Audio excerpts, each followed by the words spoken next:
আসসালামু আলাইকুম ফ্রেন্ডস, অ্যাডজেট শিক্ষায় আপনাদেরকে স্বাগতম। আপনারা সবাই কেমন আছেন? আশা করি সবাই ভালো আছেন। বরাবরের মতো আপনাদের সাথে আছি আমি সাইফুল ইসলাম। চলে এসেছি নতুন একটি টিউটোরিয়াল নিয়ে।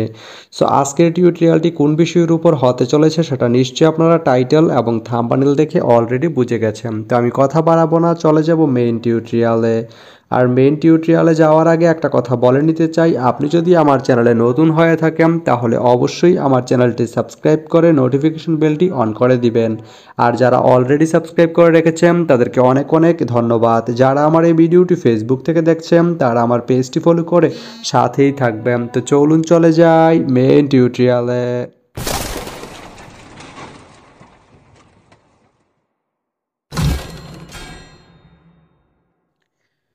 তো বন্ধুরা, আজকে আমরা জানবো আপনি রুহিয়া থেকে পীরগঞ্জ যেতে কোন কোন ট্রেন রয়েছে, সেই ট্রেনগুলো ছাড়ার নতুন সময়সূচি, বন্ধের দিন এবং গিয়ে পৌঁছতে কতক্ষণ সময় লাগবে বিস্তারিত।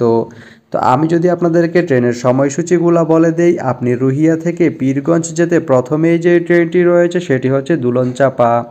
দুলনচাপা ট্রেনটি রুহিয়া থেকে ছাড়বে সকাল 6টা 35 মিনিটে এবং এটি পীরগঞ্জ গিয়ে পৌঁছবে সকাল 7টা 25 মিনিটে। এই ট্রেনটির কোনো অফ ডে নেই। এরপরে রয়েছে দ্রুতযান। দ্রুতযান ট্রেনটি রুহিয়া থেকে ছাড়বে সকাল 7টা 47 মিনিটে এবং এটি পীরগঞ্জ গিয়ে পৌঁছবে সকাল 8টা 44 মিনিটে। এই ট্রেনটির কোনো অফ ডে নেই। এরপরে রয়েছে বাংলাবান্ধা। বাংলাবান্ধা ট্রেনটি রুহিয়া থেকে ছাড়বে সকাল 9টা 30 মিনিটে এবং এটি পীরগঞ্জ গিয়ে পৌঁছবে সকাল 10টা 14 মিনিটে। শনিবারের দিন এই ট্রেনটি বন্ধ থাকে।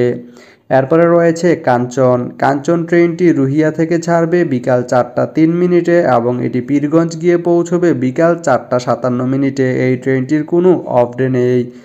এরপরে রয়েছে একতা। একতা ট্রেনটি রুহিয়া থেকে ছাড়বে রাত 9টা 36 মিনিটে এবং এটি পীরগঞ্জ গিয়ে পৌঁছবে রাত 10টা 16 মিনিটে। এই ট্রেনটির কোনো অফ ডে নেই। তা আপনি রুহিয়া থেকে পীরগঞ্জ যেতে এই 5টি ট্রেনের যে কোনো একটি ট্রেন ব্যবহার করতে পারেন। তো ভিডিওটি কেমন লাগলো অবশ্যই কমেন্ট করে জানাবেন। আর ভিডিওটি যদি ভালো লেগে থাকে বা আপনার কোনো উপকারে এসে থাকে তাহলে ভিডিওতে একটা লাইক করে দিবেন, কারণ আপনার একটা লাইক আমাকে অনেক ইন্সপায়ার করে নতুন নতুন আরও ভিডিও বানাতে। তো ধন্যবাদ সবাইকে ভিডিওটি এতক্ষণ ধৈর্য ধরে দেখার জন্য।